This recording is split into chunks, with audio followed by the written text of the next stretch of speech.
Oui, éviter des réchauffements importants à la fin du siècle est un véritable défi. Si rien n'est fait, disons si nous continuons comme aujourd'hui, un développement largement basé sur l'utilisation du pétrole, du gaz naturel, du charbon, eh bien, nous allons vers la fin du siècle vers des réchauffements de 3-4 degrés qui se poursuivront par la suite avec des conséquences dans tous les domaines. Et il faut effectivement, ça sera très difficile de s'y adapter et pour éviter cela, il faut changer de mode de développement. Nous avons un développement qui se construit autour de l'utilisation des combustibles fossiles. Et nous donnons le chiffre dans ce livre. Si nous voulons que le climat de réchauffement n'excède jamais 2 degrés, il faut n'utiliser que 20% des réserves de combustibles fossiles facilement accessibles actuellement. On voit bien le débat. Il faut vraiment se désintoxiquer de ce mode de développement basé sur l'utilisation des combustibles fossiles. Alors dans le domaine climatique, il y a d'autres acteurs. Il y a aussi des gaz à effet de serre qui sont émis par les pratiques agricoles, le méthane, le protoxyde d'azote, mais au cœur de ce défi, c'est ce lien entre énergie et climat.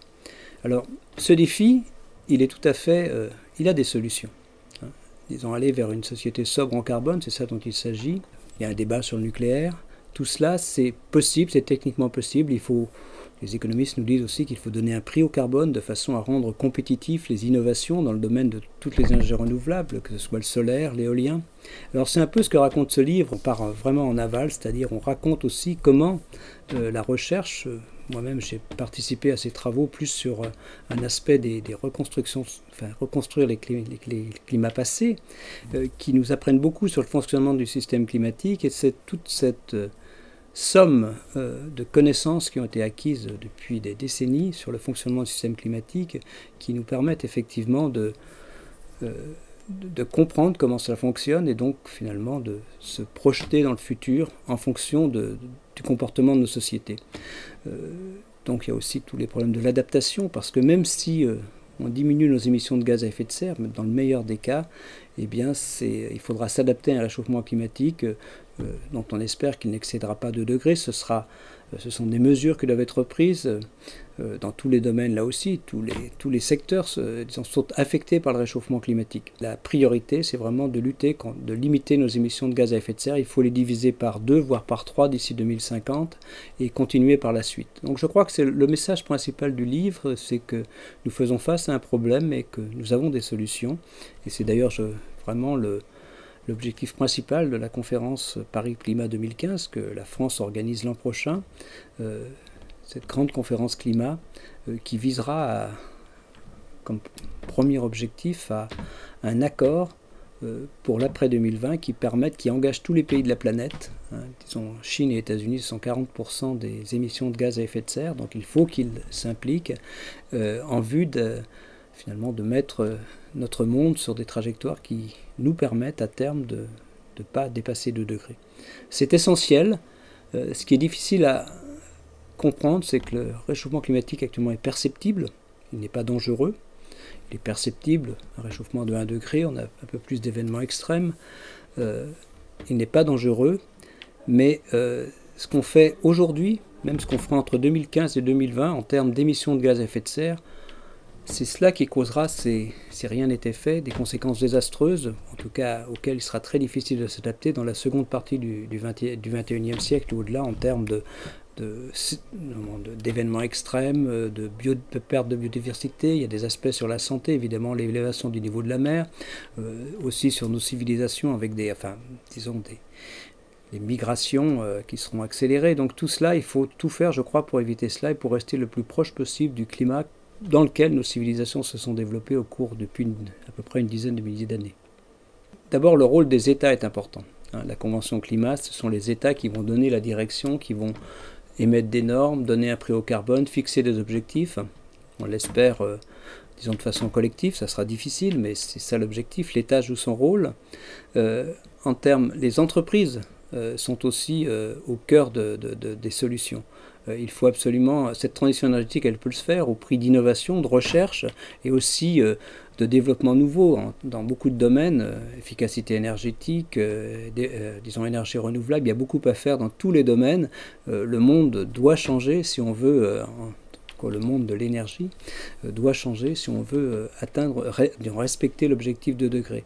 Mais il y a aussi, disons, tout le système éducatif, c'est très important, et disons, ce qu'on appelle les petits gestes sont aussi importants. C'est-à-dire, il y a un grand rôle des associations. Dans ces conférences climat, elles jouent un rôle important en essayant de faire sentir à chacun d'entre nous le rôle que nous pouvons prendre. Et je crois que l'exemple que je donne souvent concernant disons, le rôle de l'investissement individuel, c'est de regarder les émissions des gaz à effet de serre en France. La moitié des émissions de gaz à effet de serre en France sont liées au transport, la façon dont on se déplace, et le domestique, c'est-à-dire la façon dont on se chauffe chez soi ou dont on utilise des appareils électroniques. Ou beaucoup, vous voyez, donc disons, oui, enfin tout ce qu'on fait chez soi, et chauffage et aussi transport. Et bon, disons, chaque matin, par la façon dont on va se comporter, se déplacer, prendre des transports en commun ou non, ou bien faire attention chez soi, voilà, a quand même une influence sur 50% des émissions.